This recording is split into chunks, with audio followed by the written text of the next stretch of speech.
Okay, what's going on, everybody? My name is Mang. Today we're going to be playing some Shadow of the Weird Wizard. Solo RPGing a little bit. And we're going to be running not a Shadow of the Weird Wizard adventure, which would make sense. We're going to be running a Dungeon Crawl Classics module. Specifically, actually, a funnel adventure designed for level 0 characters. Sailors on the Starless Sea, often regarded as one of the best funnel adventures ever written.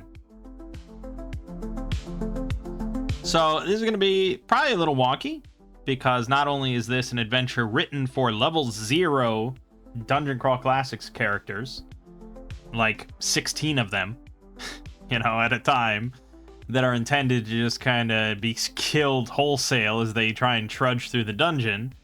We're going to be playing with level 1 Shadow of the Weird Wizard characters, which are much hardier, much more capable. We've got magic spells, we've got abilities. We're relatively hard to kill compared to level 0 DCC characters. Peasants, Peasants, level 0 characters in DCC will often have 1 HP. Basically, if they stub their toe, they will die instantly. And that's kind of part of the fun, really. It's great at conventions. Most of my funnel experience has been at conventions. But you can take any level 0 adventure and run it with level 1 DCC characters. And it's often also really fun.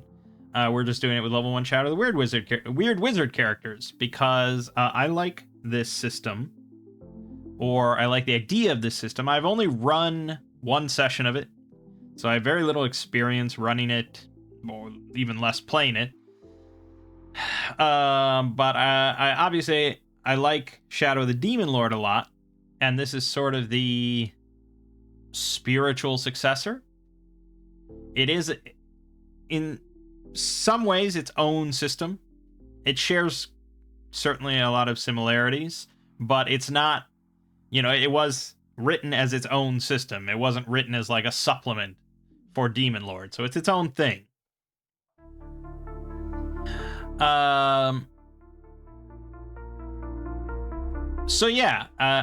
We're going to be somewhat learning as I go as far as little specific mechanics that I might have to look up. I have the books here, the player book and the DM book.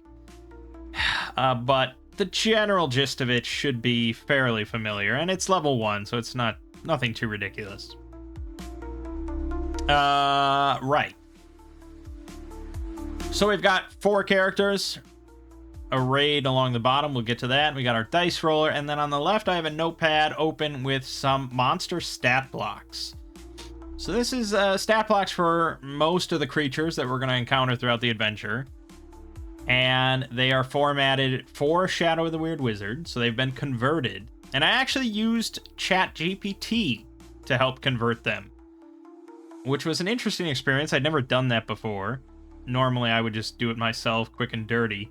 But someone else recommended ChatGPT for converting stuff, and I was like, I can give it a try. It was pretty cool. Obviously, I didn't just throw all the stats at it and just put it in a notepad and here we go. I mean, I went through it one by one. I had to make some adjustments and corrections and things like that, but honestly, not that shabby. And especially now, because you can just send it an image of like a whole stat block from DCC, and it will just interpret the image and convert it. That's pretty cool. Probably not ethical, but cool. Would I have done a better job? Haven't I just sat down and converted it myself? Maybe. It's possible. But like I said, I kind of had to make adjustments anyways. So it is sort of what I would do manually. Anyways, so we'll get to all those as we go. So occasionally ChatGPT would want to just like add interesting abilities to each monster to kind of bloat out the stat blocks. And sometimes I thought that was kind of interesting. A lot of the time I was just like, squish that all down, simplify it. This is just a level, 1. This is a funnel, whatever. Just keep it simple. So we kept it pretty simple. You know, some DMs like having just a novel of text for their stat blocks that tells you everything a monster could possibly do and has 6 different abilities. And other people just like extremely simple, like even more simple than this. Really, it's just like, give me 3 numbers and we'll go. You know. But anyways. So our cast of characters. They're all human. The default ancestry in Weird Wizard is human. And if you just have the player's guide, that's the only option you have is human. You actually have to buy a supplement, Weird Ancestries, to get like 30 more. And actually with that, you know, you get like elf as an ancestry, but then you can also get access to the elf novice path. So that can be like your first class is just an elf, which is interesting because they have kind of their own benefits compared to picking, say, just a fighter. If you want to be more into a bow, actually, it's better to be an elf than just a fighter. But we went all human just to keep it simple and all normal novice paths. Like Demon Lord, you get a novice path, an expert path, and a master path. So you get a novice path at level 1, which we are. Then you get a expert path at level 3. And then you get a master path at level 7, I believe. If I recall from... Yes, that is correct. And that basically allows you to have every character in the game is going to be essentially a triple class, you know? But unlike Demon Lord, where if you started as, say, a fighter or a warrior or whatever, you were disincentivized later on for an expert path or especially a master path to go into a spellcasting thing. Because you were a fighter. You could, you know, if you started as a warrior at level 3 or whatever, you could easily go into sorcerer or whatever the option was, or, you know, something like that, and you would get access to some spells, but it would be an inferior choice comparing to doubling down and continuing down on some sort of martial path. So it was a little restrictive in that way, and especially with the master path, there was zero reason to suddenly deviate and go down a magic option, because the master path is often very specialized. With Weird Wizard, they open it up quite a bit more, and you are not really penalized much for deviating and suddenly going with a wildly different expert or master path, primarily due to changing how the magic system works, which initially was off-putting to me when I first read it. I've come around on it. I think it is pretty cool. And so now, you know, a character that is just a tried and true barbarian for 7 levels could suddenly pick up magic at level 7 and do just fine with it, you know. He wouldn't have as much magic, as many options of spells and stuff as some other class, and his attributes might not fully endorse it to be the best that it could be, but his spells were not underpowered or anything like that in comparison to a full mage, for the most part. So anyways, that has really nothing to do with our level 1 adventure because we just picked novice paths, but I thought I'd talk about that a little bit. So we have Sir Martin, who is our fighter. He has leather armor, a shield, and a longsword. He's a very bog standard fighter, 13 strength, 12 agility. We have Garvis, our rogue. Again, very standard rogue. He's got a dagger and a short bow, so he'll mostly be shooting his bow. We have Felix, the Penitent, our priest, who has brigandine armor, a shield, and a club. So he actually has higher defense than Sir Martin. But the club is not quite as good as the longsword. And, most importantly, Sir Martin gets a boon on all his attack rolls, where Philippe does not. So I'll mention the Bane and boon system, because that's kind of core to Weird Wizard.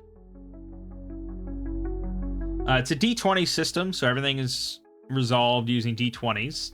But rather than going with like advantage, disadvantage, like 5th edition and some other systems like Shadow Dark, Weird Wizard uses Banes and Boons, which are in the form of D6s. So if you have one Bane on your, or if you have one Boon on your roll, when you roll the D20, you will also roll a D6 alongside it, and you will add that number to your D20.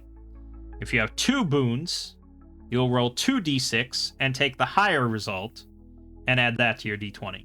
So no matter how many boons you have, you're only adding one number to your D20, whichever the highest number is. Banes are just the opposite. It's a subtraction. And Banes and boons cancel each other. So if you have one Bane and one boon on your roll for whatever reason, you have nothing, and it's just a normal roll. That's it. That's the whole system. And a lot of things will add boons, remove boons, add Banes, things like that. Usually you don't remove stuff, you just, something will add Banes if it's negative, or add boons if it's positive. That's pretty much it. Because adding a Bane is the same as removing a boon. So a lot of the status effects and stuff are going to, one way or another, add Banes onto various rolls. You know, like if you're agility impaired, then you're going to have a Bane on all your agility rolls. If you're weakened, you're pretty much having a Bane on everything, you know, stuff like that. There's a lot of Banes getting thrown around there. And then a lot of player abilities and traits and stuff will add boons to various things. So being the fighter's kind of big bonus at level 1 is that all of their attack rolls will always have a boon. I mean, not always, because if you have a Bane, it gets canceled out. But that means if they get a Bane on their roll, they just have a normal roll. Compared to another character that would actually have to roll with a Bane, which is pretty bad at level 1, subtracting a d6 from your roll. The other thing that fighters have with their combat training is if they get a crit, they get to roll damage twice, take the higher result. A crit in Weird Wizard is not necessarily a 20. It's a 20 or above, as long as it's a 5 or above the target number. So if they get a 19 and they add 2 to it to get a 21, that is a crit, assuming the target number was 16 or lower. So crits can happen much more often, but most of the time they don't do anything. Because, say, if a rogue gets a crit on their attack, it doesn't do anything. If they roll a 20, it will not do anything. You have to have some sort of effect for your character or something for a crit to mean anything. Same goes for critical failure. Most things, you get a 1 or lower, doesn't really do anything. That's a probably slightly controversial system. A lot of people, especially D&D people, are kind of attached to crits and crit failures. When they roll that 20, they want something amazing to happen. But at the same time, they also really hate critical failures. So I think it's just better if that system is subdued somewhat. And I think Weird Wizard makes crits just slightly better on average, because you're more likely to have some sort of effect. Whereas critical failures, they're not often going to do anything to you.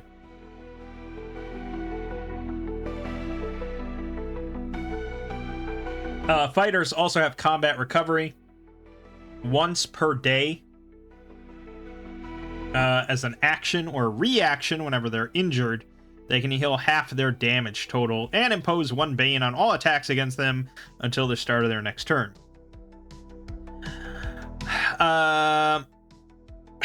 Couple things to go over there that have to do with combat. We'll get to that later. Yeah, we'll get to all that later. So that's fighters. They just have those 2 things. Rogues have cunning dodge.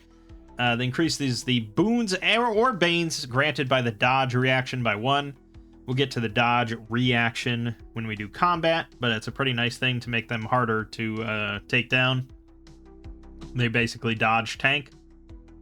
And they get trickery, which is in some ways better than combat training.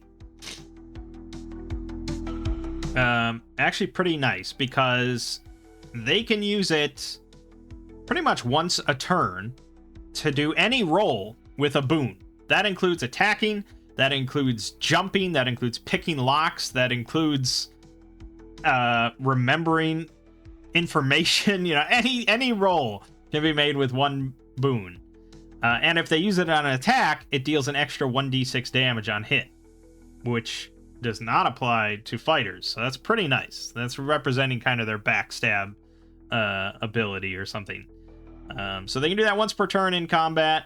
If they use it out of combat, they can only do it once per minute. But still, it's a very nice thing to have. It's sort of a skill monkey kind of thing. You know, a boon is not a massive swing, right? It's basically like a +3 on average. But still, it's pretty nice. Especially, you know, you're sitting in the back with your bow, you get a boon on the roll, and you're rolling 3d6 damage on hit. It's pretty nice at level 1.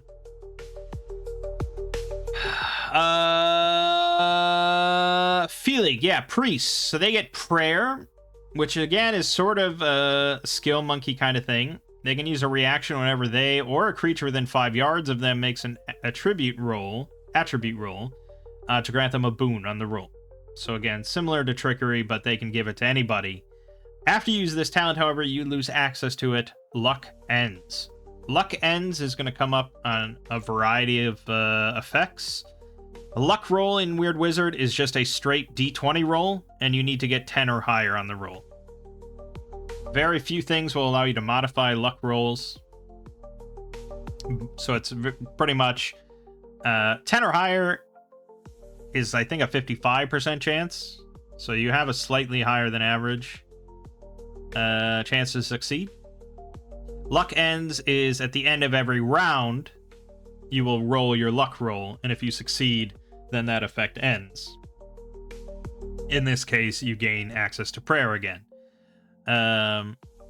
So, yeah, I mean, on average, you know, you're likely going to get it back within 2 or 3 rounds or something, most likely.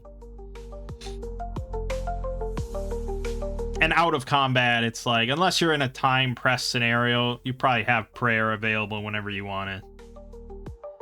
They also have holy symbol. So once per day, they can do one of the following effects. Dealing an extra 3d6 damage on an attack, healing yourself or an ally within 5 yards. That says years for some reason. Yards for 3d6 damage. Or denounce a target within 10 yards, which is a will roll versus their will.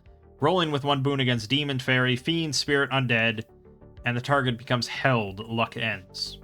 So if you're facing a creature that you know to be a demon, fairy, fiend, spirit, or undead, it's not a bad option, because held luck ends could be pretty solid. I mean, held is a decently nasty status. I'd have to look up the specifics of what exactly it does. Your speed becomes 0, so you can't move. And creatures rolling against your agility get an automatic success.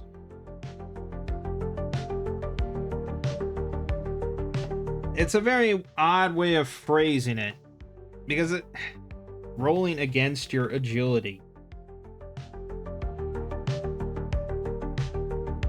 It's not like your defense becomes 0 or something like that. So it doesn't have any impact on attacks against you, as far as like just a normal attack, which seems odd. So I don't know. I'd have to look up on the Discord, maybe some clarification on held. But anyways, so that's that. They also get access to spells, sort of. At level 1, a priest gets access to 2 traditions. So there's a whole bunch of traditions of magic. There is, oh god, maybe a few dozen?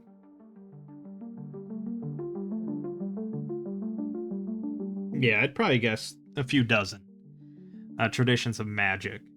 So it includes all the common stuff that you'd expect: hydromancy, cryomancy, pyromancy, aeromancy, for all the elemental stuff, enchantment, evocation, illusion.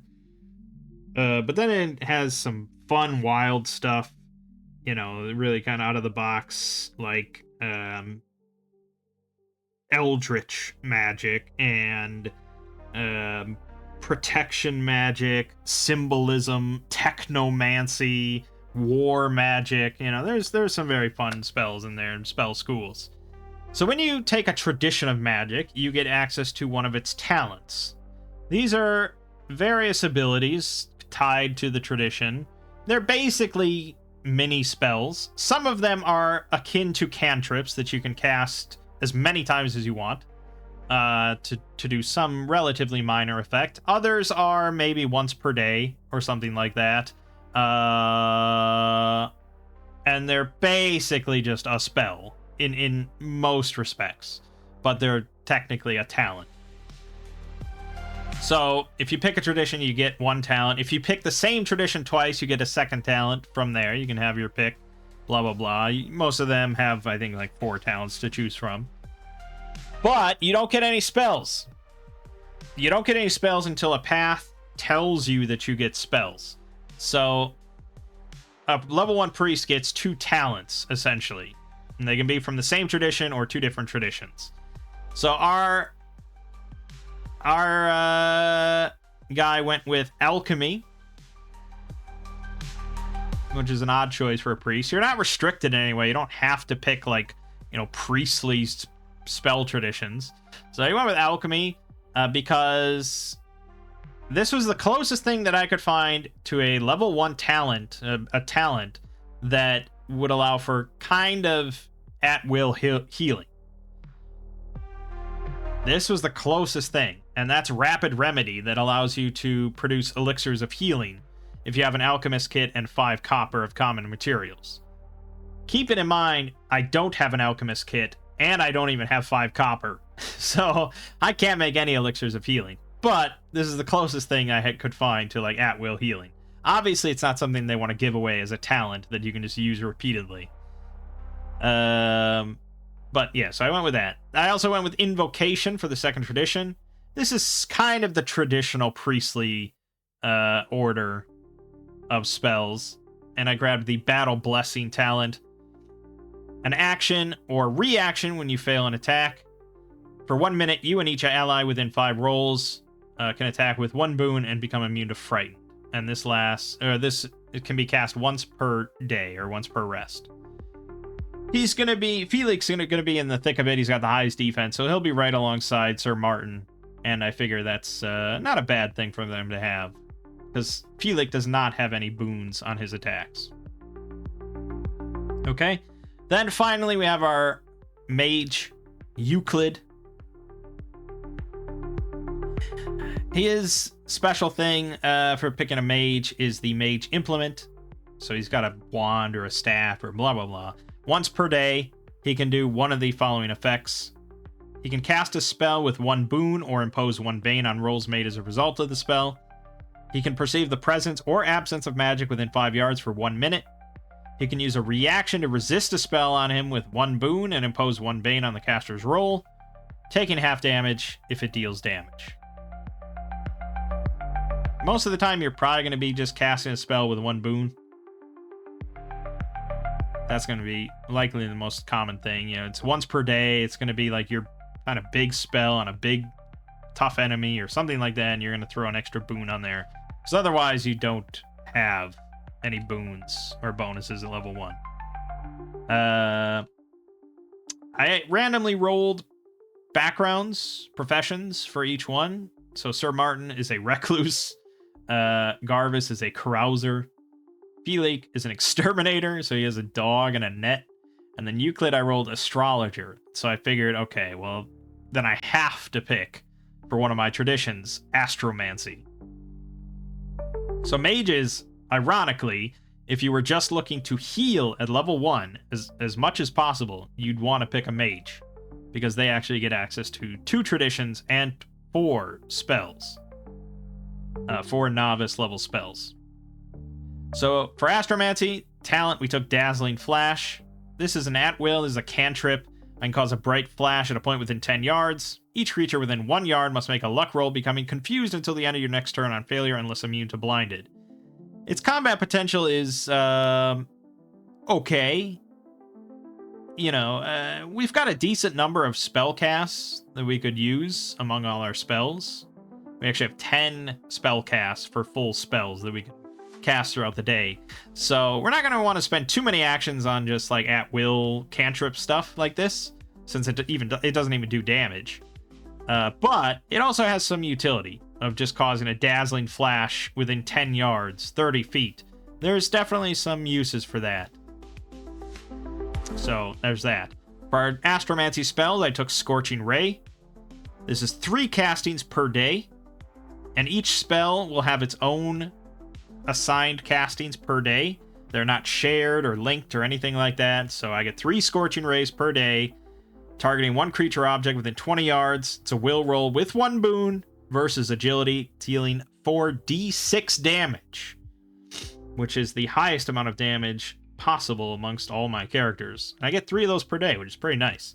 Also, if I crit, remember 20 or higher, the target will catch fire, which is an extra 1d6 per round. Pretty nice.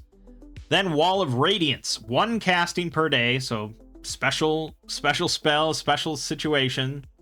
I basically cause a wall of light in a lattice. It's a size 10 space, so that's 10 yards within 15 yards. So a 30-foot long and tall wall of light. Any creature or object passing through it takes 3d6 damage. Creatures have to make a strength roll, and if they fail, they catch fire, luck ends, and become blinded until the end of their next turn. So if we put that thing between us and the enemy, and they're stupid enough to come through it, they're pretty fucked. They're definitely pretty fucked. Especially if we could start like shoving them back through the light. Yeah, pretty good. But there's all sorts of shenanigans that you could do with that, you know.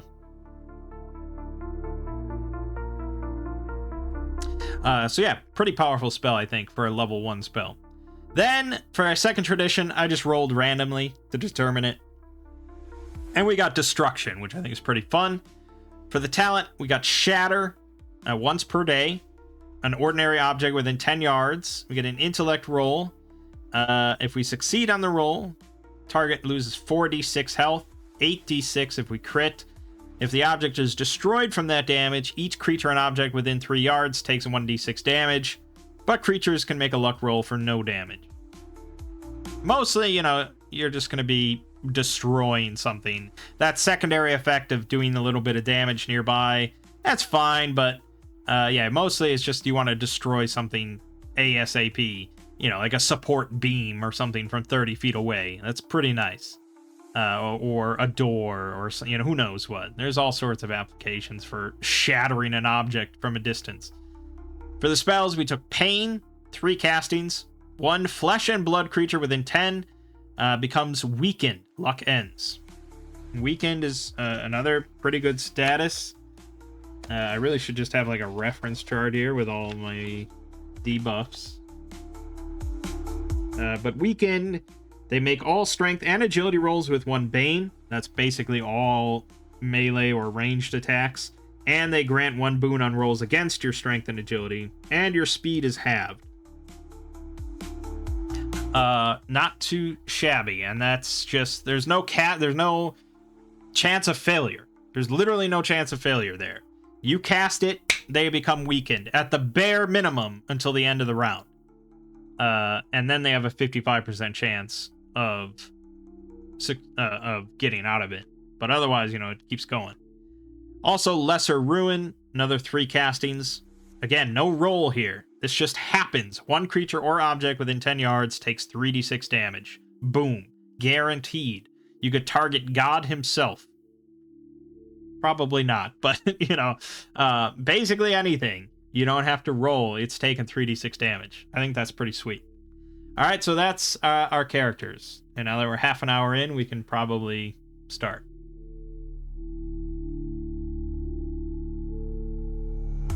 All right. There's plenty more to discuss, but we can pretty much do all that as we go. So at level 1, you have very little, you know, as far as equipment and stuff goes. Most of them have the same stuff. They each get a backpack with a dagger, water skin, provisions, 5 torches, and a tinderbox. And then they get a choice of a few little kits of equipment. So, you know, the best thing that you can get out of it is like the longsword, but then you get leather armor instead of brigandine armor. The rogue took the short bow with arrows and leather armor and stuff like that. Some of them did get something out of their professions. Like our priest has a net and a dog, so he could throw a net on something. The dog's probably not going to be involved. It's not like a war dog or something, you know, it's just some mutt.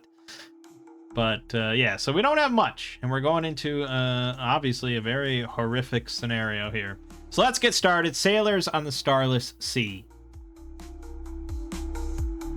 Oh, right. I've never played this. I think that I ran this possibly as the first time I ever ran DCC. This would have been years and years ago, and if I did run it, they did not get very far, because I don't remember much of this. I did go through and look at all the monster stat blocks that were presented, just so I could convert them, but I have no context, and I don't really know any sort of the plot or layout or anything. So we'll skip over the background and stuff as usual, because this wouldn't be told to players anyways. But basically, there has been a rash of abductions plaguing our village. And so we discover a horde of vile beastmen inhabiting the ancient keep on the hill. That's basically it. We know that the abductions are tied to some beastmen up at this horrible old keep. The keep, looming high on the hill, has long been a source of fearsome tales and terrible legends. Locals are steeped in superstitious lore surrounding the keep.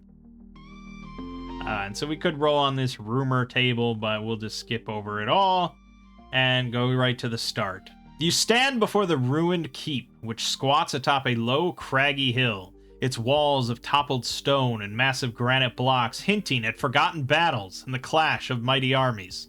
Now the ruins seem host only to creeping vines and the foul miasma that drifts down from the keep.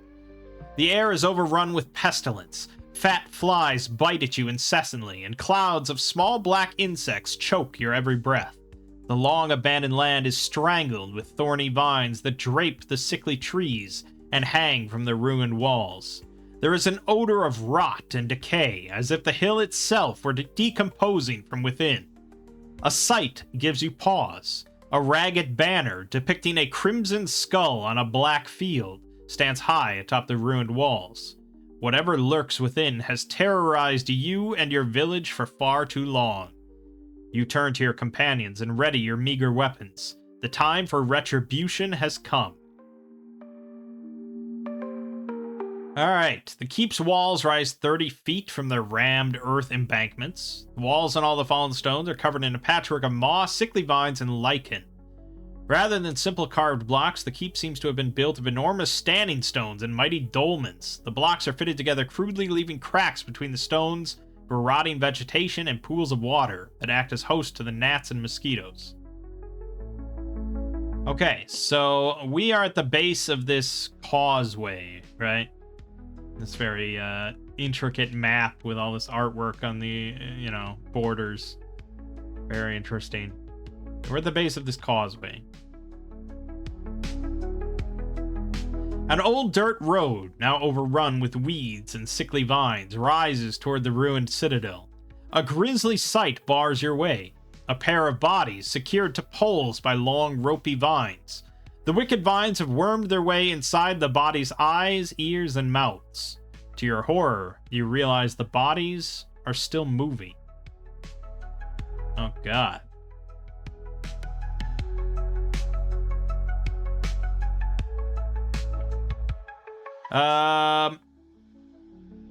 So obviously, the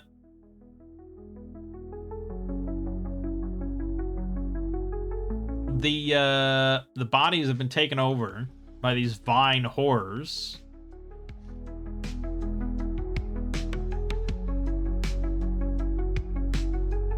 But honestly, I mean, if we were approaching and we saw these corpses like moving, like wriggling or something, wouldn't most people just put an arrow in them? Even if you didn't think it was a monster, wouldn't you just want to like put them out of their misery? Something is unnatural. So yeah, we're gonna have Garvis fire an arrow off, just to, you know, just to be kind at the very least. So, you know, this is a pretty simple attack roll. We are going to use trickery because there's almost never a reason not to use trickery. So we get a +4 because of our 14 agility. I didn't really go over attributes, but the baseline attribute is 10. And then for every point you have above 10, you basically get a +1 on your roll. So a 13 is a +3, a 12 is a +2, 14 is a +4. Same for if you go negative. An 8 is a -2 on your rolls. So yeah, we have a 14 agility, which is the highest you can possibly have at level 1. We have +4 with 1 boon. And if we look at our conversion stats here, we see our Vine Horrors have a defense of 12. So we will accept that. So D20 with a boon of 4. So we got a 10 +4, 14 total. That is a hit. So that's 3d6 damage for 9 damage. Now, the we're gonna have to adjust the encounters as listed, because otherwise this is probably gonna be mostly a cakewalk.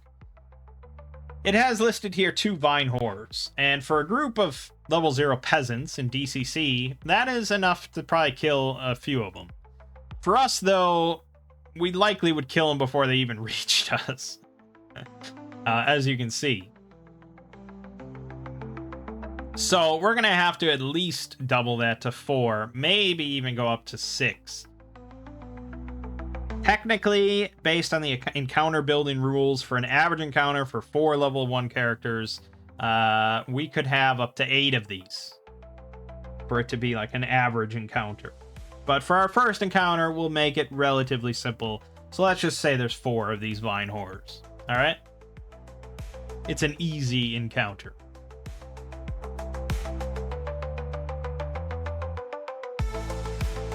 So we did 9 damage to one of them. So we'll go over here.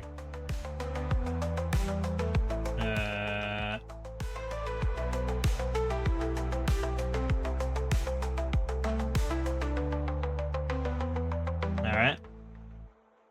And that's going to obviously cause the rest to sprout their tentacles and stuff out of the corpse. So this one has 1 health left because they have 10 health total, which is quite standard for a level 1 creature in Weird Wizard. So now, yeah, they kind of drop from the poles because they're secured to the poles by vines that have wormed their way inside the body's eyes, ears, and mouths. So they suddenly just drop, and the tentacles are like writhing towards our group of intrepid adventurers, and combat begins properly. So, initiative. It's not like D&D. There's no roll for initiative, but it's also not like Demon Lord. Basically, by default, all monsters go first every round. And then after all monsters have gone, all players go. That's by default if no one does anything. So monsters will always go first. However, every character has access to 1 reaction per round of combat. They can only use 1 reaction to do whatever they might want to use a reaction for. And there's quite a few things even without special abilities and stuff that you could use a reaction for. Let me look through the book quick here. Okay, so things that you can use a reaction for: catching a thrown object, covering an ally in order to take an attack that would go towards an ally, dodging, which allows you to either impose a bane on the roll or roll your agility with one boon. Doing an opportunity attack or a free attack when an enemy moves out of your reach without retreating. You can get a free attack on them. Withstanding, if a creature ever rolls against your strength or you have to make a strength roll to resist a harmful effect, you can again get a boon or impose a bane. And then finally, taking the initiative. So at the start of every round, the DM will ask, does anyone want to take the initiative? And whoever does loses their reaction for the rest of the round. They only get the one reaction by default. So they use up their one reaction, but they get to go before all the enemies.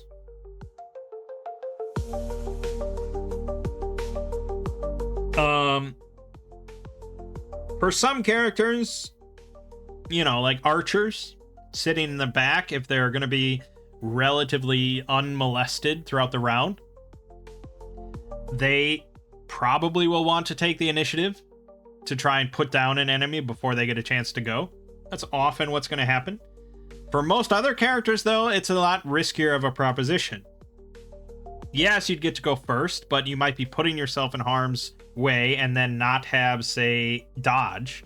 Dodge is a really nice reaction to have, imposing a bane on an enemy's attack. Or if you're a tank, or the tankier, kind of unit, you might want to cover an ally. That's pretty handy as well. Or being able to do an opportunity attack if an enemy moves away from you. If you took the initiative, the enemy's just going to walk away from you. There's no option there. So it's a very interesting system. Definitely different than Demon Lord was. So for our purposes, I think the only one that's probably... Well, definitely Garvis is going to take the initiative, because he wants to fire off another shot to kill that Vine Horror that he shot once. Another character that might take the initiative, possibly Euclid. He could fire off one of these spells.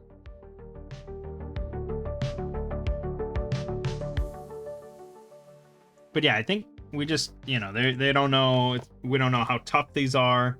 We don't want to waste spells if we don't really have to. Things like that. So he'll probably just wait.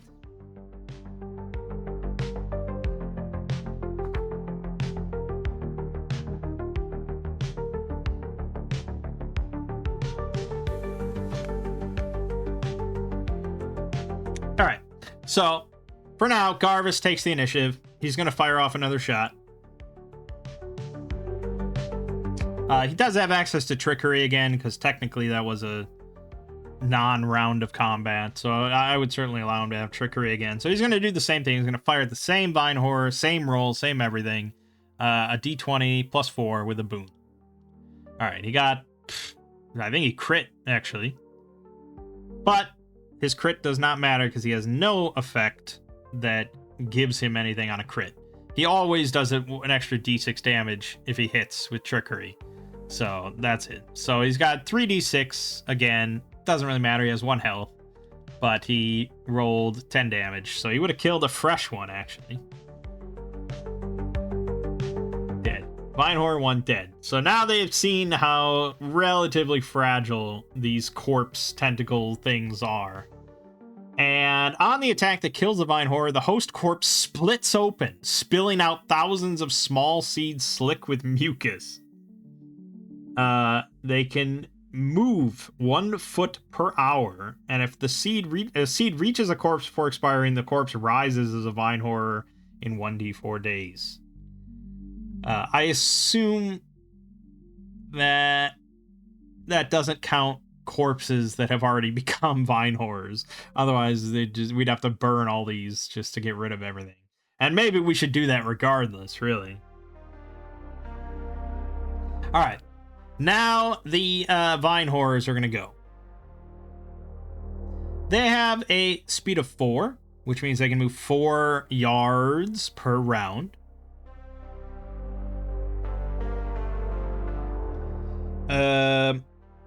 I'm not... My family, when I run from them nowadays, they typically kind of prefer theater of the mind. They don't really prefer setting things up on a grid and moving it like a board game. They tend to prefer theater of the mind for smaller fights and stuff. So we're sticking with theater of the mind. And the game kind of is mostly designed with that in mind compared to a grid. So we didn't really set a range of engagement here. Garvis could fire his bow up to range 20 without penalty. So we could have been very far. But let's just say 10. All right, we'll say 10. So we're 10 yards away.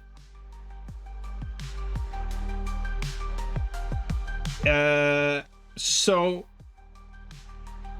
as it stands, moving 4 yards per turn, they would take 3 turns to get to us, and we'd easily just kind of kite them away.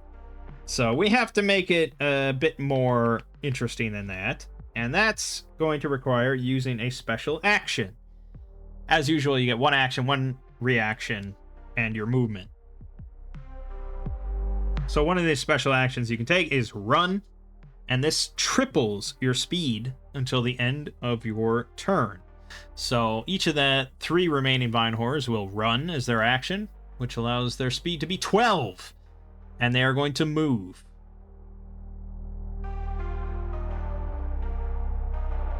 So we'll assume Sir Martin is a very, upfront. He's an honorable. He's not a knight per se, but he, perhaps people have mockingly called him Sir Martin as in jest, and he's taking it on as almost an honorific because he wants to be a knight. So he's going to gallantly stand forward ahead of the others. So we'll have 2 vine horrors rush right up to him. One of them right up to Felix, who's kind of somewhat behind Sir Martin compared to Garvis and Euclid way in the back.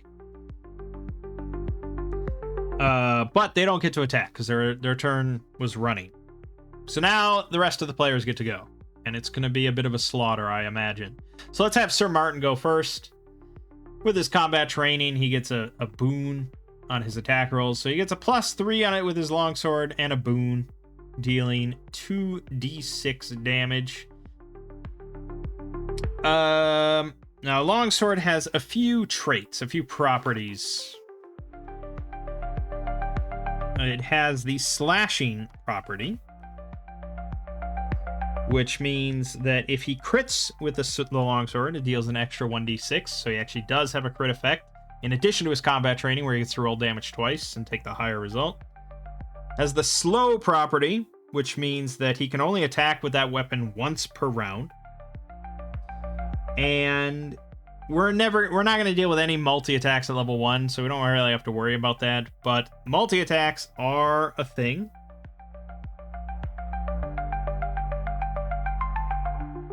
And basically, long story short, as you level up, especially martial classes, they're going to get bonus damage. They're going to get bonus damage dice in the form of d6s, which basically, if you're attacking one creature, you just can apply all that bonus damage to that one creature every turn. So eventually, you might have 3d6 bonus damage that you're applying every turn with your longsword to one creature. However, with some weapons that are not slow, you can actually split your bonus damage and make multiple attacks, dealing damage to multiple creatures with one turn. But yeah, the slow means that all your all your bonus damage is going just to one creature per turn.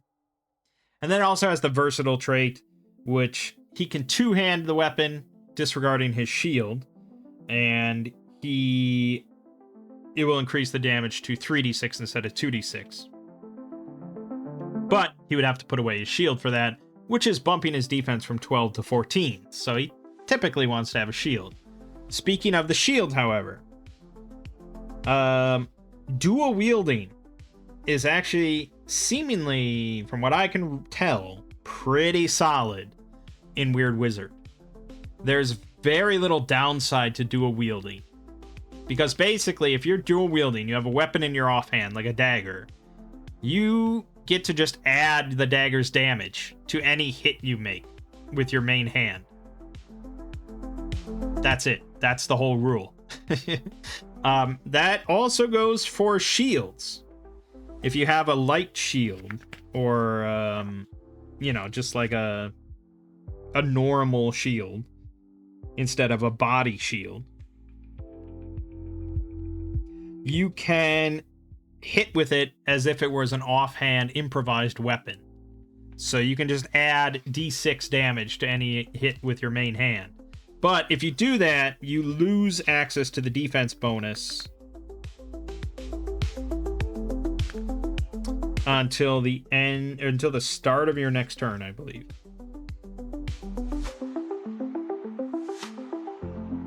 So it's very similar to two-handing the longsword.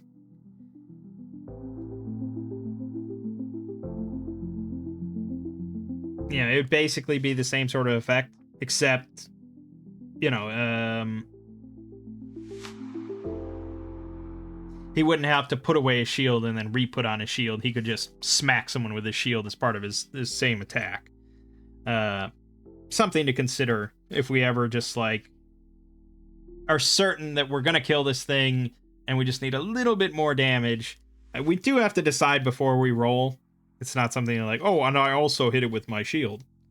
But, something to think about. Anyways, he's just going to roll. So +3 with 1 boon against one of these vine horrors targeting him. Well, he definitely crit because he rolled a 20 as a 28 total. Pretty damn high. So, we deal 3d6, and we get to roll that damage twice and take the higher result. So we got a 12 and a 9, so we're going to go with the 12, which is a one-shot kill. We behead this filthy, horrible creature, killing it dead, and its chest bursts open with seeds spilling out. Nasty, fleshy, mucousy seeds. But hey, pretty good. All right, next, Felix is going to be facing down his target. He has much worse prospects of this happening. He doesn't want to expend anything like his holy symbol or anything like that. But he could use prayer. He loses access to it with luck ends, but there's not really a good reason for him not to do it, because if he can kill this thing in one go, slim as that is, because he only has a club and he's got no bonuses to it or anything, it still would be pretty good. So we're gonna use prayer on this. We're gonna pray to the High One to guide our blow against this horrible creature. So he's got a +3 with a boon. That is definitely going to be a hit. These things are pretty easy to hit when you start stacking in boons and stuff like that. 12 defense is not really too high. So he got 16 total. It's a hit. And he's dealing 2d6 damage with his club. Actually, we could throw in the shield.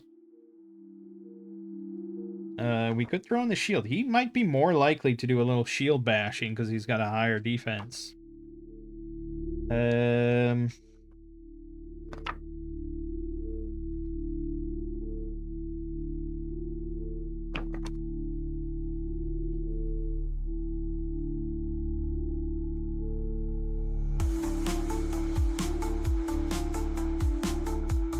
Yeah, so I think yeah, you definitely have to declare that before you do the initial roll. Which makes sense. You can't succeed and then say, oh, well, actually, I'm definitely attacking with my other hand. You know, most of the time, if you just have a dagger in your other hand, it doesn't. You're always going to be attacking with both. The shield is the only one where it really you have to specify. But yeah, we'll fudge it a little bit and say that he was going to be determined with his prayer here. So we're actually rolling 3d6 damage, which means on average we will kill it. We got 9 damage. Unfortunately, not enough. So it's at 1. Then, so he loses his shield bonus. He's got a 13 defense until the start of his turn. Euclid's gonna go. Now, again, Euclid, he doesn't have an at-will cantrip, fire arrow or anything like that. If he wants to deal damage per turn without expending anything, he's got to throw a dagger or stab something or, whack it with his quarterstaff, which is not a great option. So we could Dazzling Flash. I don't think these are immune to blind or anything, so they probably could be blinded. Well, they would be confused. Which means that they cannot use reactions and make intellect and will rolls with 1 Bane. Not super good effect. Dazzling Flash, not an amazing thing, but it's a talent. So, I guess, Felix is going to say, I think this one's almost dead. And Euclid is going to try and throw his dagger at it. So he's got +0. He's got no boons, no nothing. This is basically just a luck roll. Actually, it's worse than a luck roll. He's got to get 12 or higher on this, but he's going to throw his dagger. He got an 11, which is not good enough. So the dagger glances off. He doesn't throw it properly. It hits him with the butt of it and does nothing. So that's that. But here's where the initiative really comes into play, because now a new round starts, and now everyone can take the initiative to finish off these creatures before they even get a turn. So that's where you're going to want to take advantage of that. So everyone's going to take the initiative. Sir Martin is going to swing at the last one that's in front of him unharmed, so he gets his whole shebang of a boon, of course. And he got 16, not a crit. So it's just 2d6 damage. He does 9, so it's at 1 health. Felix will try and finish off the one in front of him. Oh, that's right. He had the luck end, so he'll roll for his luck end. He got a 5, so he still does not have prayer. So he's just rolling a normal +3. He got a 20. Which is a crit, but it doesn't matter because he has nothing to benefit from that. So he just does 2d6, but it's definitely dead. Okay, dead. And then Garvis will fire an arrow at the last one. +4 with a boon, of course. 15 total is a hit for 3d6. Obviously, very dead. Alright. So, you can see how we're going to have to adjust the encounters because we're way more powerful than a level 0 enemy. And with a small amount of enemies, we can do some shenanigans like that to just blitz enemies before they even get a chance to hurt us. Had we put 8 Vine Horrors in there, yeah, there would have been some bleeding, I'm sure. Alright, lesson learned. Okay, I don't think we actually... Oh, we do have a tinderbox, so maybe we could sit here and burn these corpses, and Felix will say a prayer. We won't track arrows, because I don't find that particularly interesting. We'll assume I just recover all my arrows. And yeah, so we burn the corpses.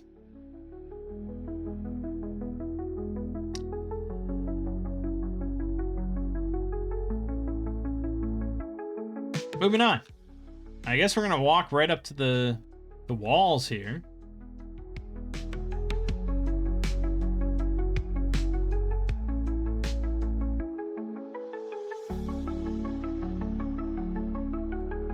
E1. Now we're looking at. There's a whole page here that we're not even looking at. Gatehouse. The dark, moss-eaten gatehouse towers above you, grim and forbidding. Murder holes fashioned in the likeness of looming toads threaten to gout forth flaming oil and tar. Black arrow slits pierce the high stone walls. You can hear the flap of the heretical banner above, hidden from sight by the vine-draped battlements. The ancient drawbridge has long since fallen away into ruin, leaving only a few rotting planks placed across the ditch. The heavy iron portcullis stands half raised, the rusty spikes a mere 4 feet above slots. The rusty spikes a mere 4 feet above slots cut into the stone floor.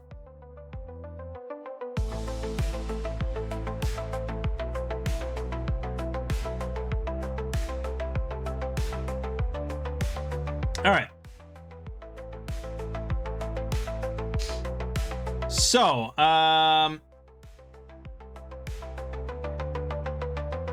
there's some beastmen on the second floor of the gatehouse that are going to drop the portcullis on the last member of our party walking through.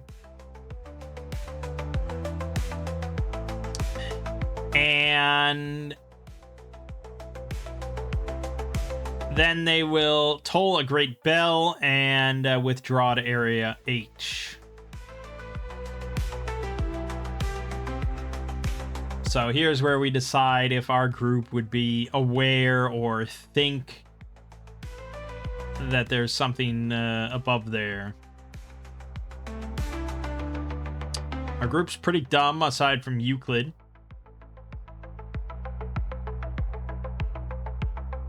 So, kinda hard to say.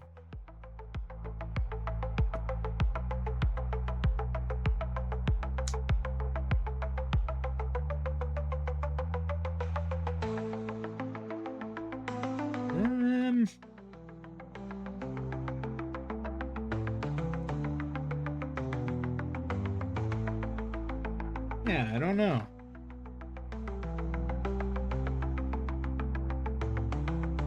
I guess there isn't really, Okay. So, for sound and hearing. When you listen, the sage, or the DM, tells you if you hear anything of interest. The sage might ask for a luck roll to see if you happen to be listening at the right time to catch the sound.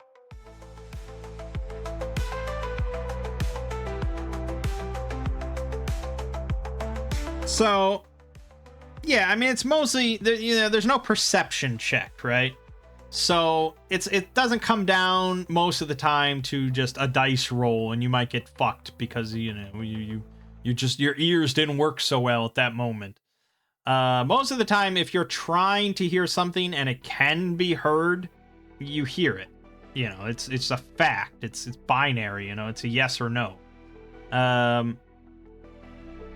The luck roll comes into play if you happen to be listening at the right time to catch the sound.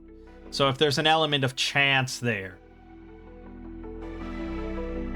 But if the players in this situation say, okay, we're going to stop and we're going to just stand here motionless and we're just going to listen to see if we hear anything, then yeah, tell them that they fucking hear animal-like sniffing sounds and the scratch of claws on stone coming from above.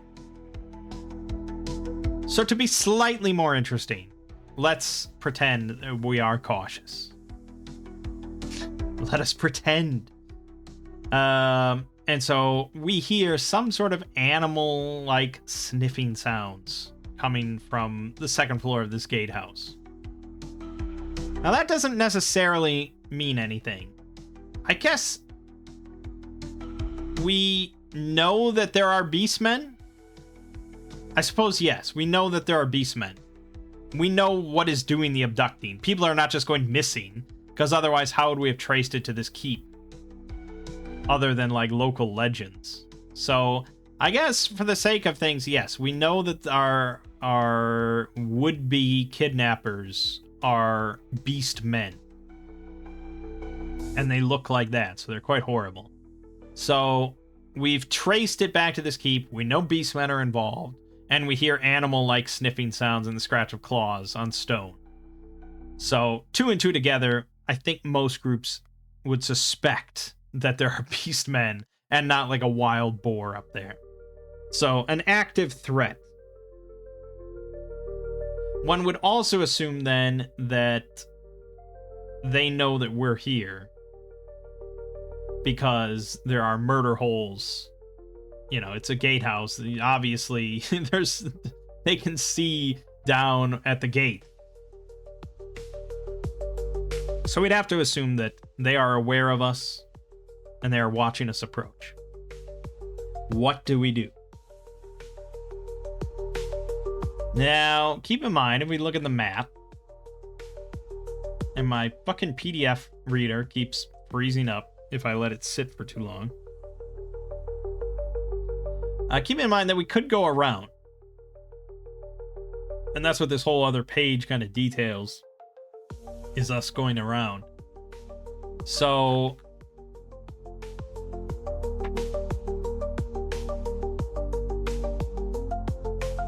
well, this is a causeway, so I'm not quite. I think I think we might have to cross this to then skirt around the exterior here. That would make the most sense.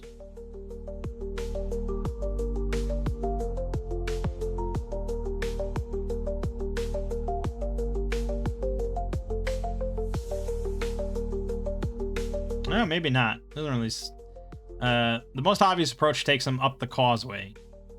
Approaching from the west requires characters to ascend the rubble. You could also approach from the northeast, going directly to the sinkhole. Or you could even attempt to ascend the walls, just straight up, which is quite dangerous. Or quite difficult. So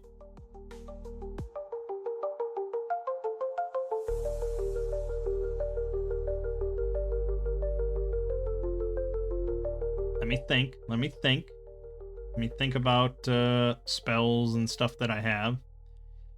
Wall of Radiance is our big mamma jamma kind of thing, and we only get 1 per day, which likely means 1 per the adventure.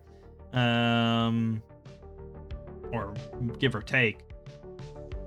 So we do have Shatter, but it has to be an object. And object is quite vague, I think, as to what exactly an object is. And I suppose a castle could be an object, but if you're targeting the castle as an object, it's going to have a lot of health. You're not going to shatter the castle, you know, in one spell, dealing 4d6 damage. It's going to have way more health than that. So you could target, I suppose, just about any object.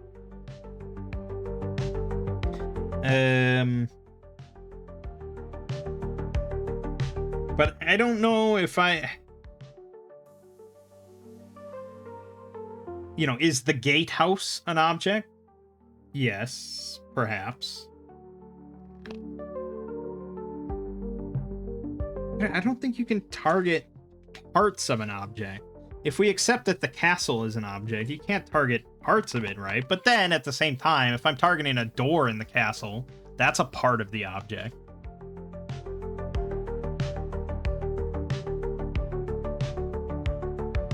Shockingly, the rulebook does not define what an object is, which isn't very helpful to me. I feel like this is probably going to come up in play, with other people, wondering what exactly they could target as an object. Kind of surprised it doesn't define it anywhere to be more specific. Okay, here's in the GM book, objects. Okay, anything that's not a creature is an object, whether it's alive or not. Rocks are objects, and so are trees, swords, vines growing on a stone wall, and the molds staining those same walls. An object has a size score and occupies a space.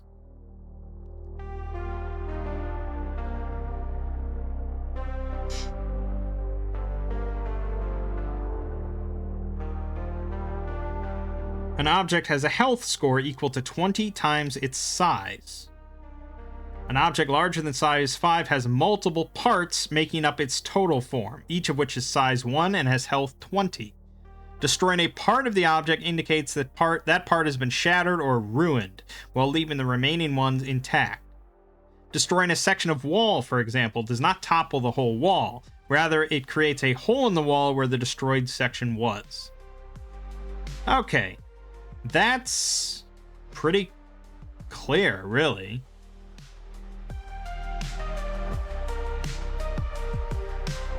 I mean, honestly, that makes quite a bit of sense.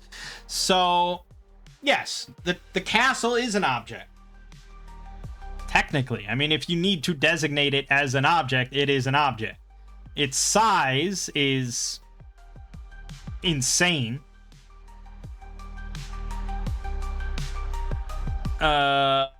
Because size 1 is the size of a normal human. It takes up a 5-foot square. Size 2 is twice the size of a human. It takes up, a 10-foot cube. So 2 squares by 2 squares. So on and so forth. So this castle, the grid here is really kind of hard to see. But you can probably see that it's like, I don't know, 40 by 40 at least. So a size 40 object? Does that sound light? Does that sound... Maybe that's correct. Or maybe that's too small. Well, regardless, for the purposes of a level 1 character, that's good enough. Because it has a health equal to 20 times 40. Which is 800 health. Right. But really, since it's larger than size 5, which is basically any building ever, it's made up of multiple parts, each of which is size 1 and has health of 20. So we're targeting the castle, or targeting the wall, or whatever, with shatter. Really, you're targeting a human-sized cube of that wall. And it has health of 20. Which means that 4d6 damage could, theoretically, you could shatter a cube of that wall, You could shatter your way through that wall. I think they specified... I don't know if they specified how thick the walls are, but we can see they're basically 5 foot thick. Yeah. So yeah, theoretically you could shatter your way in. Theoretically, you could also bash your way in.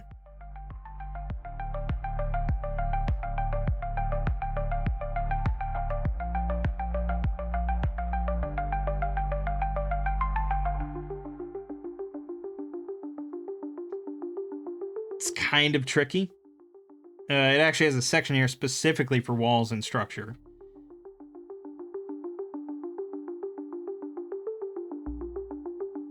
But doesn't really go into like how difficult it might be or anything like that. How much, it's like, is it really going to take 2 swings with like a hammer, a war hammer, to break through 5-foot section of wall?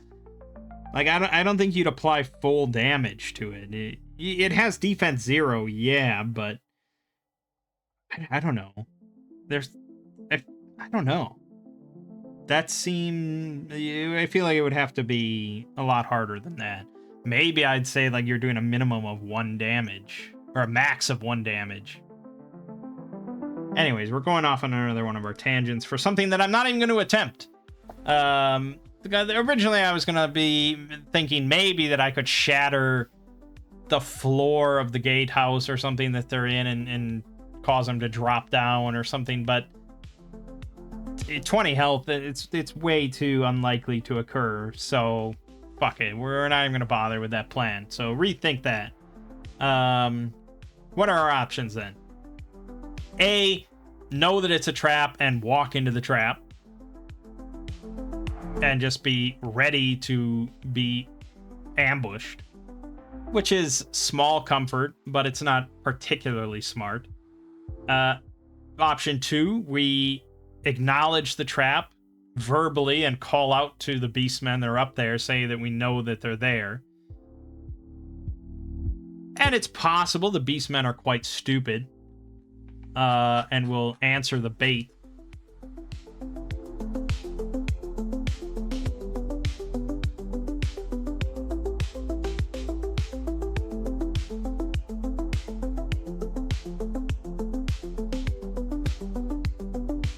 These are normal beastmen, so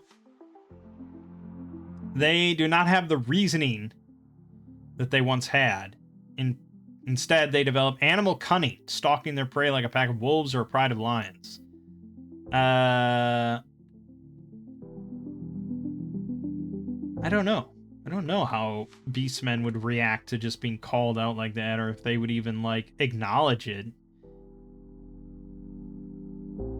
It's just mindless gibbering as far as they're concerned.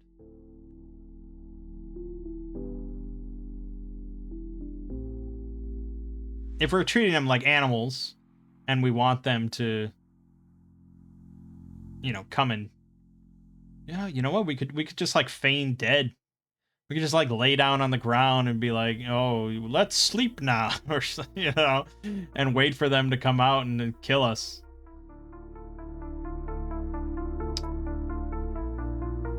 It seems like a fun, smart plan. I just don't know if I would ever think of it if I were just playing this. I'm wondering how much meta knowledge I'm having here.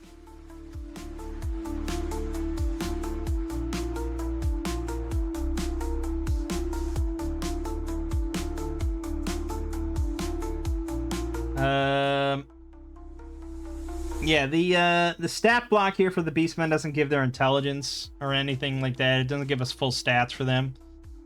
So we don't really know. The only thing it says is their will save is a -1. They're not...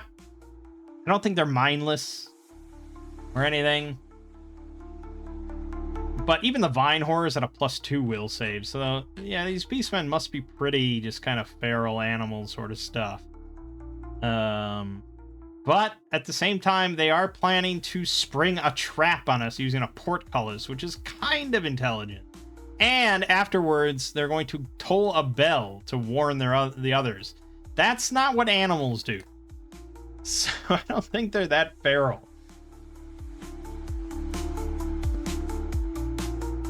I don't know. I'm just trying to decide again, as usual when I do these sort of things, is if I were DMing and the group said this plan, what would I, as the DM, do?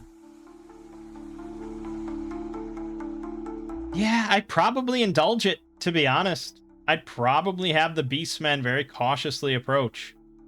If I was a little bit dickish, I'd probably have them kind of approach and then, like, throw a spear or something at one of the, you know, one of the players that's pretending to be sleeping.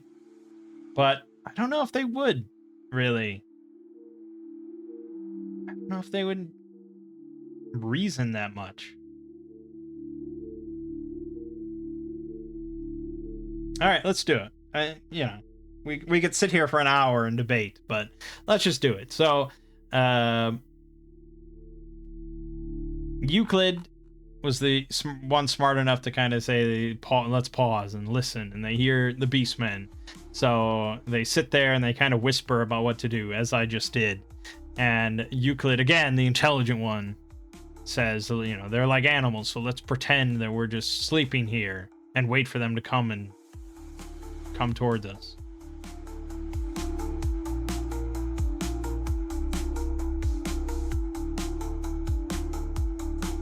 So that's what they do. We don't actually have bedrolls or anything like that, so I don't know if it would be better than to feign sleeping or feign like passing out or something. Like the Vine horrors got us or something. I'm not sure. Maybe it would be better to feign like death than sleep. Maybe it would be really ridiculous for for humans to just suddenly fall asleep here.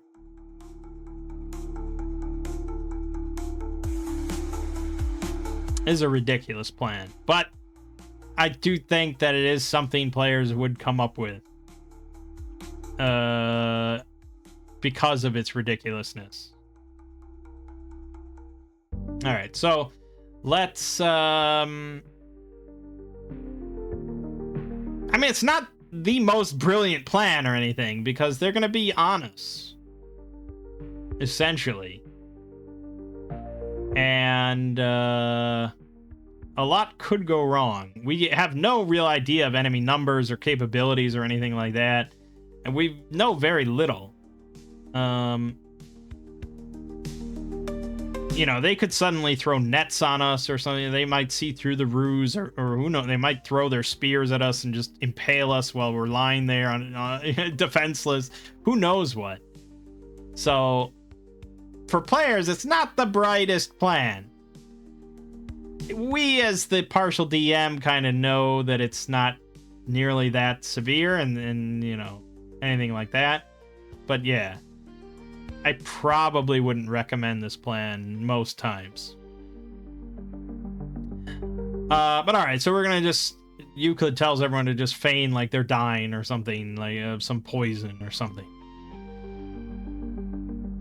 And we all overact a little bit. And, you know, oh God, my heart. Oh, I am dying now. And we all pretend to pass out and die on the ground. So we probably position Sir Martin and Felix a little bit closer towards the gate. We didn't cross the rickety bridge or anything like that. We're probably even like 10 feet away from that, but we're within sight. Our melee dude's a little bit closer and the other two in the back. And, of course, we're clutching our weapons still. We died with our weapons in hand. And we wait. That's probably a pretty agonizing, slow... There's probably... Yeah, I mean, there's mosquitoes and, like, gnats around. So, probably not pleasant. And again, I think a dickish DM could call for some, like, strength saves to...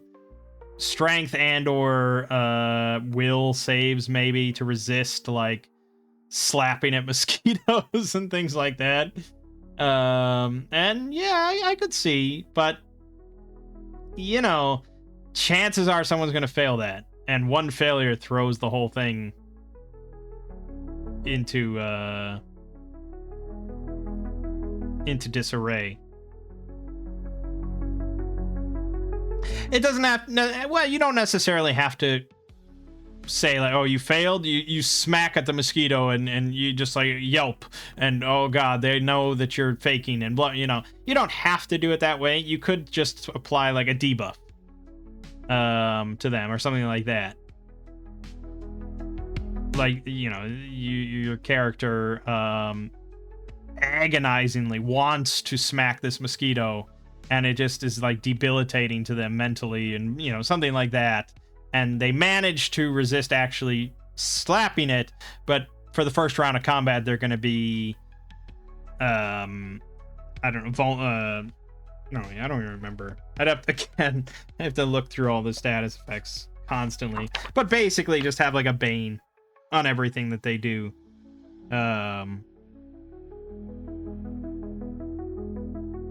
Probably weakened is the one that makes the most sense. Yeah,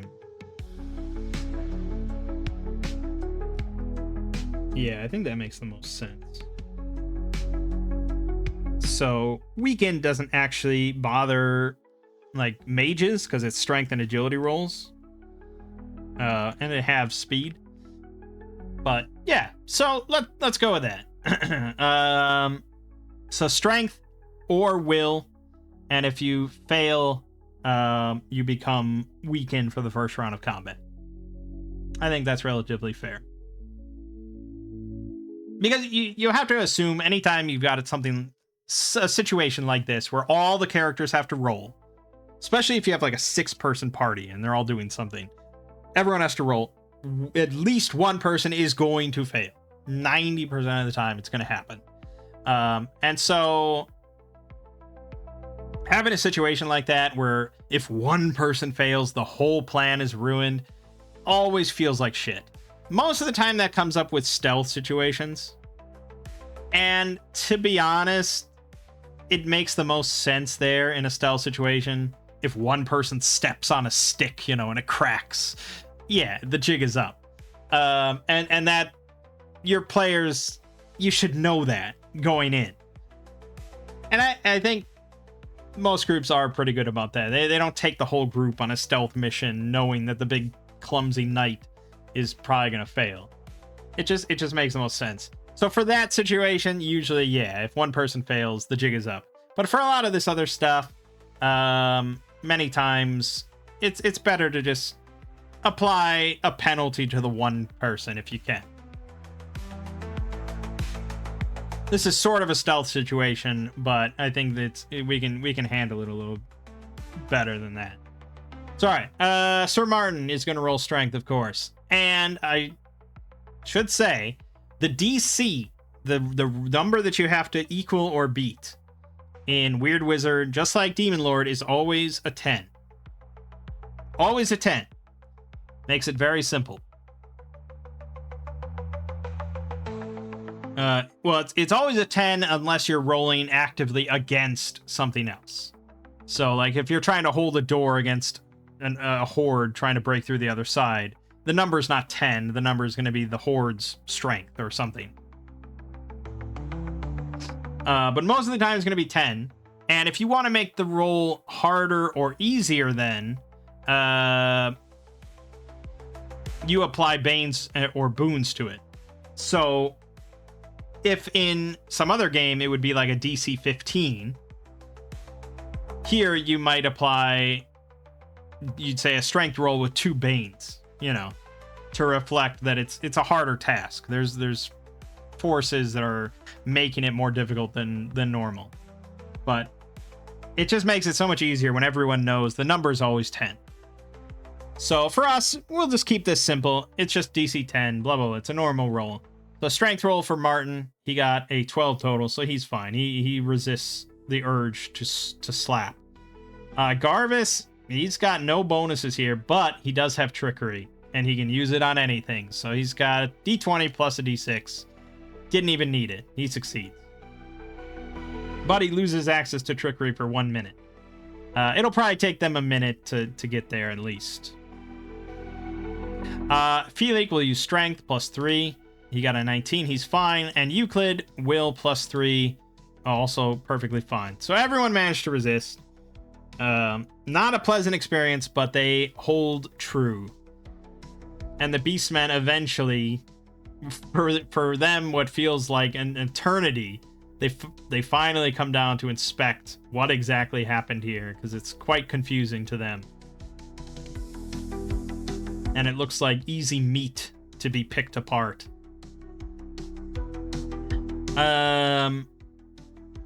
So we need to decide how many Beastmen there are. If we look at our converted stats, 10 defense for these guys, which seems kind of low. This is, again, sort of what ChatGPT converted just automatically. They decided to make it 10. Honestly, it might have been 12 initially, and I decided to bump it down to 10. When I was looking through the bestiary afterwards, though, I decided, and I don't even need to convert this, really. We easily could just use, like, the Mongrel Fomorian stat block. And maybe that's where I decided to change it to 10. Because the Mongrel Fomorian, 10 defense, 10 health, yeah, I think I basically just copied the Mongrel Fomorian. Because they also gave them the spear, -1 to the roll with 2d6 damage. So yeah, that Beastman stat block is almost literally just the Mongrel Fomorian. The only thing that doesn't have is the Vicious Mob trait, because I figured it wouldn't apply anyways. That requires 10 or more Mongrel Fomorians to be gathered together, and we're not going to have that. So alright, 10 defense, 10 health, -1 on their attack, dealing 2d6. Now 2d6 is a fairly hefty hit, if they hit it. On average, they're not going to hit any of my characters, but if there's enough of them, it could be quite deadly. So, again, they're difficulty 1, which means that for a normal encounter, we could have 8 of them in a fight. That's hefty, but I want to be more than the Vine Horrors, so let's say a pack of 6 of them. Let's make this a little tough. 6 Beastmen of all sorts of different looks, you know, some with heads of apes and some with snake heads and a wolf head. Some of them are covered in feathers, others are covered in scales, but they're all disgusting. And they slowly slink forward with spears ready. And they cross the rickety bridge.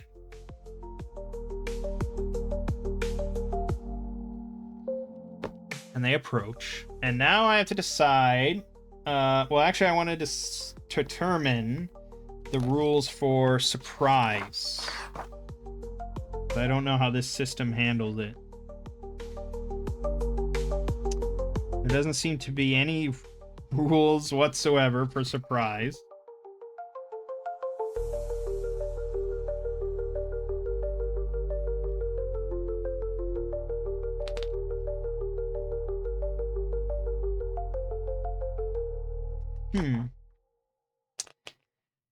No rules whatsoever.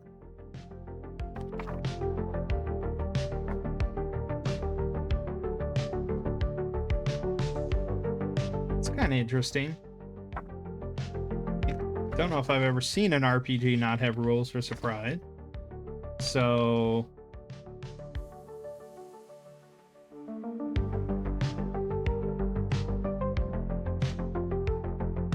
ambush.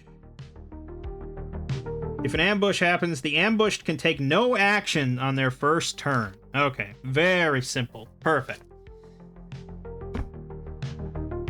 Now, no actions on their first turn, which means that they do get reactions and they do get movement. But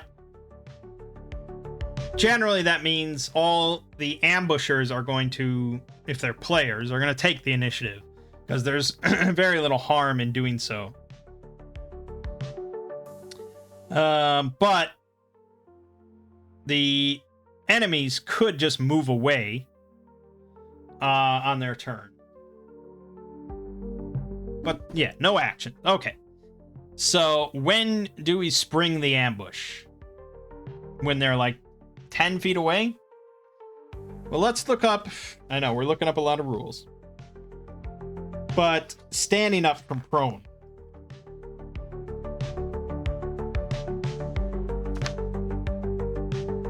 That is important.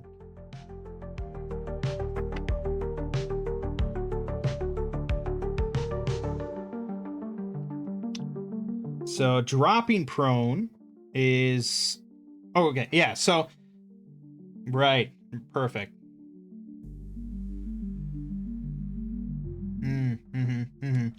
A lot of things, a lot of special movement, and a lot of like minor actions and stuff, like opening a door or retrieving something from your backpack, drawing or stowing a weapon, things like that. All these sort of minor actions, those cost movement.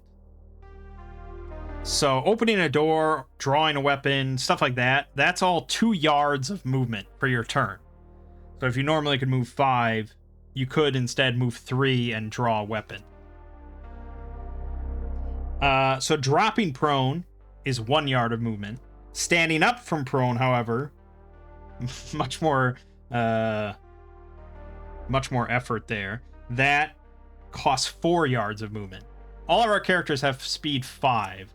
I know Garvis says 6 here, but that was when I thought I was going to make him an elf. So 5 yards of movement. So they could stand and then move 1 yard if they want, which is not much. It's pretty close. So I guess for Felix and Martin, we're going to wait for them to be pretty damn close.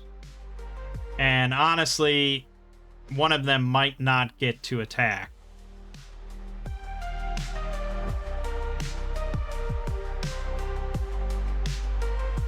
Yeah, so I guess the bravest of the Beastmen will take point. You know, he'll be a little further up. He'll get pretty close to Sir Martin. And then Sir Martin will, you know, flash open his eyes and everyone will initiate. So combat starts right there, you know. First round of combat. Everyone takes initiative because they don't want to... Otherwise, the Beastmen are all going to move away. So, yeah, everyone takes the initiative. Sir Martin's going to stand. He's going to move the 1 yard to get to the closest Beastman, and he's going to attack. So, I mean, if he can just fucking behead this Beastman right out the gate, we might just scare the rest of the Beastmen into running away, which would be pretty good. So, this is a +3 with 1 boon. I think that's a crit. Yeah, that's 23, so definitely a crit. 3d6 rolling twice. We got 10 damage total, which is enough to kill him. Just barely. But yeah, we got it. So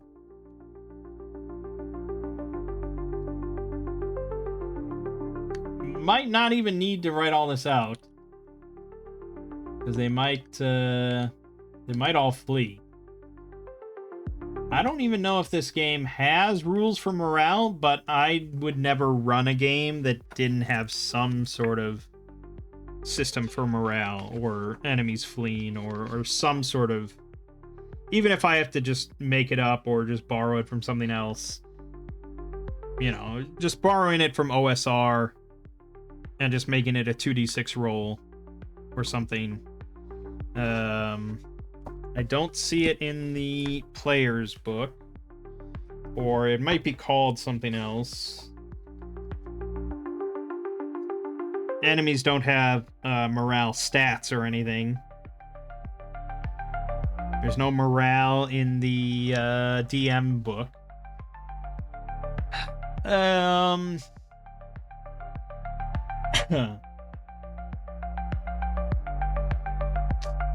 Honestly, they don't even have morale listed here in the DCC stat book. Or DCC stat blocks, so... Your guess is as good as mine. Usually, morale is like a 7 on a 2d6. Standard, sort of... They have a 50-50 depending on what happens. So we could just roll with that.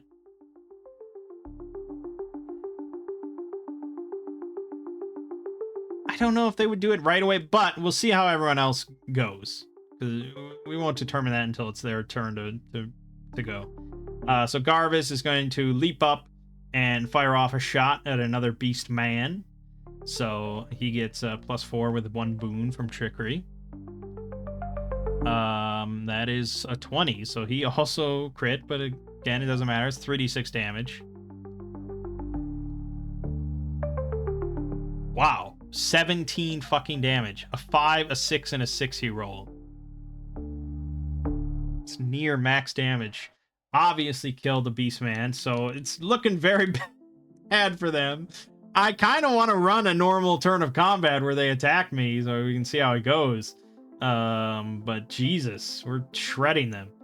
But Felix stands, and he can move a yard.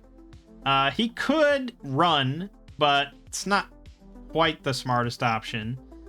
He could throw a dagger, But if he didn't have it at the ready, and I don't know why he would, I guess if it's at his pouch, or if it's at like his belt, maybe you'd allow it. Of just like a quick like, but he doesn't have a hand free, you know? So no, he'd have to put away his club. I wouldn't see it happening. I'm sure plenty of DMs are far more lenient than that and just be like, yeah, you can throw a dagger, whatever. Like, who cares? But I'm a rule follower, you know? So I don't think Felia can actually do anything. Yeah. Yeah, if we had taken a different talent that let him actually, like, cast something at will. But, no, he's got nothing. That leaves Euclid. Do we want to waste a spell on this after just immediately destroying two of them? I mean, if we were really fucking vicious, I'd put the Wall of Radiance behind them. And wait for them to run. But, that seems a bit overkill. Unless I was really determined for them not to be able to flee to warn anybody.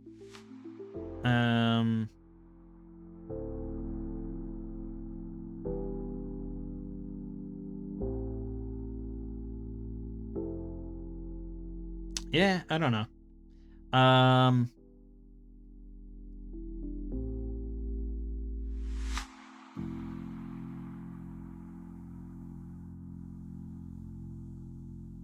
Fuck it. I mean, you know, let's cast one spell. Let's do it. It's really overkill, but if I kill another one or gravely injure one, I think they're almost certainly going to flee. So let's cast Scorching Ray. I'm going to put an asterisk here so we know we cast it once. We're going to target a third Beastman. This is a will roll with 1 boon versus their agility, which is 10. Chances are I'm going to succeed because we got a +3 with a boon. Dude, I'm rolling insanely well. It really has been a pretty awesome string of rolls. On the D20 at least. So yeah, we got a 17. Definitely a success. Dealing 4d6 damage. 18 damage! Oh my god! It's pretty good. Yeah, so the third Beastman erupts in flame. Like, basically we pierce through its chest with just an inferno of flame. Just leaving a gaping, scorched hole. I almost don't even need to roll a morale here. I feel like it's kind of just pretty much guaranteed. But maybe they'll get whipped into just a hateful frenzy. So we're gonna roll 2d6.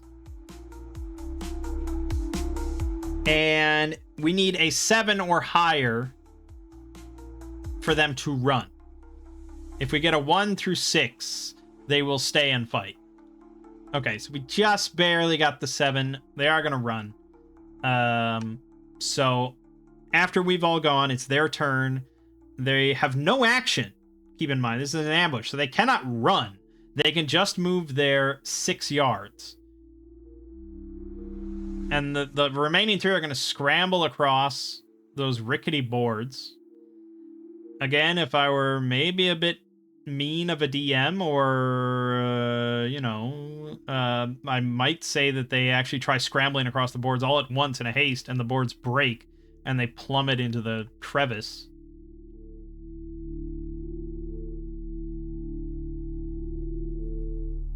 I don't know how deep this moat is. I don't know if that would be a fatal drop or anything. It doesn't say. I don't think it would be fatal. I'd probably say it's like 15 feet or something. At most. I mean, how deep does a ditch really have to be? Maybe 10 feet. So I don't think it would be fatal. And it's pretty easy, based on this image, to like jump across. Or relatively easy. So it's sort of negligible one way or the other if I made it break apart. If I were running it, I probably would break it apart. But just for the sake of moving things along here, we'll say that they don't. So they get to, like, the gate, you know. And that's where it ends. And that's where the turn ends. That's all they could do. They panicked, you know. That's as far as they got. So new round of combat. If we don't take the initiative, they are going to run. And they will definitely get out of sight. They'll go around the corner. They'll be gone. So in this case, if we don't take the initiative, the fight's over. And they're going to go and warn everybody they can. So if we want to end this, we're going to have to take the initiative and end it, which is not going to be easy, unfortunately. Honestly, fairly unlikely without some luck and further expenditure of resources.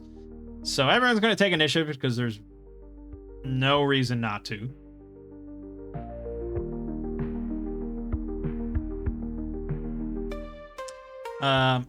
Garvis is going to take a shot. That's what he does. So here's his shot.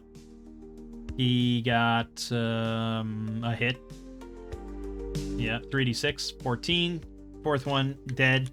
Garvis is a fucking crack shot, man. Really, really good. Second one is going to be Euclid. We got to go for another spell if we do want to end this. If I wanted to end it guaranteed, Wall of Radiance. Obviously.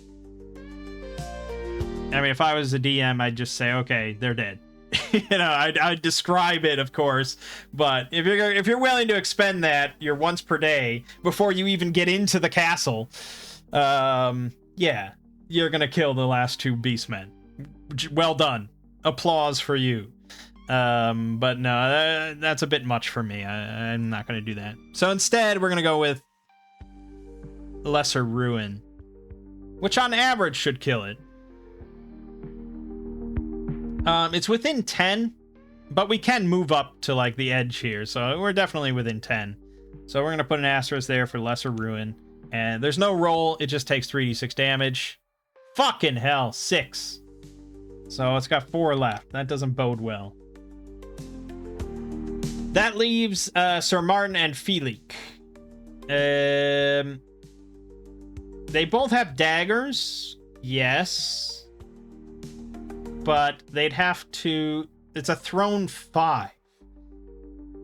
Which means that can only be thrown within 5 yards, which they are not really within 5 yards. Even if they got to the edge of the ditch there, I don't know if I could really count that as 5. But at the same time, they only moved 6 yards total. So maybe that I'd have to count that. That's a good point.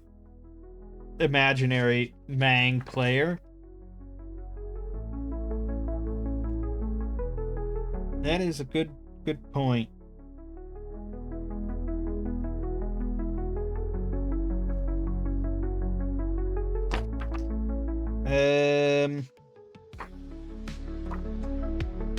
Just trying to see if there was a quick rule I could find for going past your range.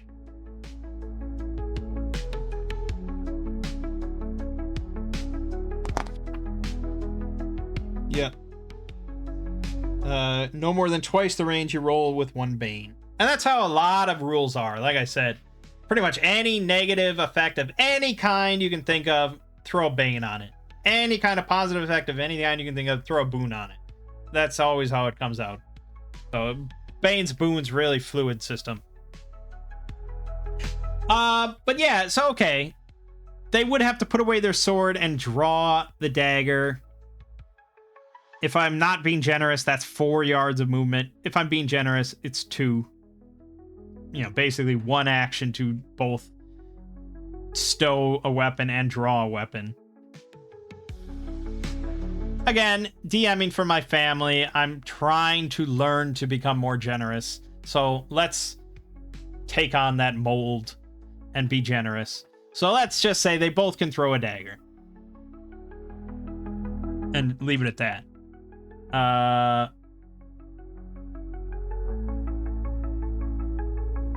Felix could use fucking Holy Symbol to deal an extra 3d6 damage if he hits. That's once per day, though. How important is this? I think I would probably have Sir Martin roll against the 4 health one, the injured one. And if there was another player, I'd tell him, okay, you go first. And if you hit, then I'll use Holy Symbol to end this. That's a little meta. Probably wouldn't really work out like that in reality, but this is a game. So, all right, Sir Martin's going to chuck his dagger at the 4 health Beastman. He does get a boon. So +3 with a boon. And he crit. Yeah, he definitely crit. 27. So he does get to roll damage twice. He gets to roll the d6 twice and take the higher result. And he rolled a 5. It didn't matter either way. So he definitely killed it. He threw it right into its back, into its spine, and it collapses. So now Felix says a prayer. Prays to the High One to guide this dagger straight where it needs to go. So he's going to use prayer and he's going to use Holy Symbol if it hits. So there's a +3 with a boon, and if it hits, it will deal 4d6 damage. Fuck. That's just good enough. With the boon, the prayer saved it. That's a 7 +3, 10 is just what he needs. Thankfully, because these things are unarmored. All right, 4d6. 16 damage. Right into the back of its head. And all 6 beastmen dead. I mean, yeah, on the one hand, great. And we didn't take any damage. But we did spend resources. We lost Holy Symbol and 2 of our 9 spells for our mage. So, not without cost. I'll put a little asterisk next to Holy Symbol so we know. And that's what often it is. That's what often dungeon crawling is essentially resource management. When do you use your expendable resources and to what effect? So, yeah, pretty good. We could have saved the resources and had them warn all the other beastmen. And yeah, we could have probably summoned the whole horde of beastmen upon us and used Wall of Radiance to just obliterate them. But I don't think Wall of Radiance is guaranteed in any sense, you know? It's not invisible. It's a visible wall of light. And as soon as the first beastman, like, tests it to try and see if it does anything, and he suddenly just erupts in flame, you know, the others are going to be not willing to go through it. So it's not a guaranteed, like, obliteration spell. It is going to require some smart usage. Like I said, if we had put it behind the beastmen when they panicked and started to run, that would be perhaps more effective. They wouldn't have had a chance to really contemplate it. All right. I think, however, that's going to bring us to a close for the first episode here. We didn't accomplish a whole lot, but we had to go over a new system and explain a bunch of things and blah, blah, blah, blah, blah. But we are in the keep, so that's something.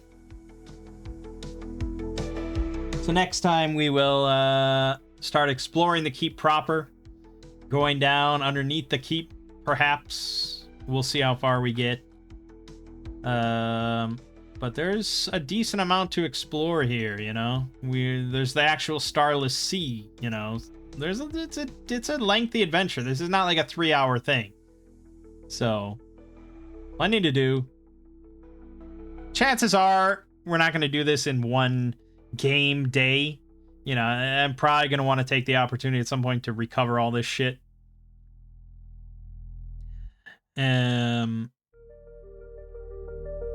If you can find, a secure room with one entry, take advantage of it. That's something my family, when they're playing, often struggle with just even thinking of it. They tend to think like, okay, let's do this all in one go. Like, why would you ever sleep in a dungeon? Oh God. But plenty of dungeons, you kind of have to. Big ass dungeons. Like, yeah, you might want to go all the way out, but especially if you're doing like a mega dungeon, it's like, yeah, you're probably sleeping in there quite a bit. Just make it safe. Anyways, plenty of tangents. Good stuff though. Yeah, I definitely like Shadow the Weird Wizard quite a bit. I like it as a system quite a bit. I like Shadow Dark a lot. We've gone over that. I definitely like that. But at the same time, I like, some crunchiness. I like having paths and all this character customization and options and detailed spells and blah, blah, blah. I always dig that. I loved Shadow the Demon Lord. So there's a good amount of changes that have been made to Weird Wizard that I think are positive. Anyways, my name is Mang. This has been solo role manging Shadow the Weird Wizard with sailors on the Starless Sea. I'll see you fine folks in the next part.